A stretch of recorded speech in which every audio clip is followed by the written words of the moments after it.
মুসলিম বিশ্বের জন্য নিজস্ব ন্যাটো গঠনের ধারণা এখন আর কেবল কল্পনা নয়, এটি ধীরে ধীরে বাস্তব আলোচনায় উঠে আসছে।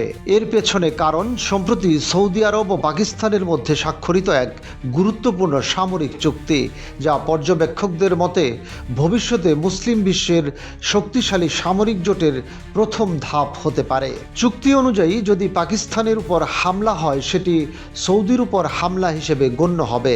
একইভাবে সৌদির উপর হামলা হলে তা পাকিস্তানের উপর হামলা ধরা হবে।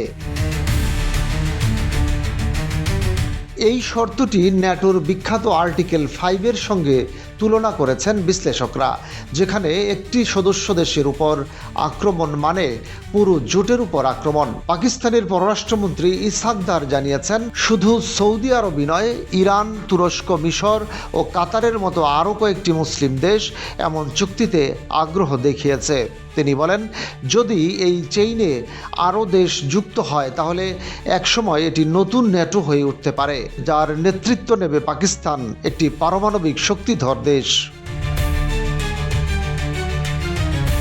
বিশ্লেষকদের মতে সৌদির তেল ভিত্তিক অর্থনৈতিক প্রভাব আর পাকিস্তানের সামরিক ক্ষমতা একত্রিত হলে তা পশ্চিমা শক্তিগুলোর জন্য একটি নতুন ভারসাম্য তৈরি করতে পারে। তবে প্রশ্ন থেকেই যায়, অর্থনীতি, প্রযুক্তি ও রাজনৈতিক ঐক্যের অভাব থাকলে মুসলিম বিশ্বের মধ্যে এমন জোট কতটা কার্যকর হবে।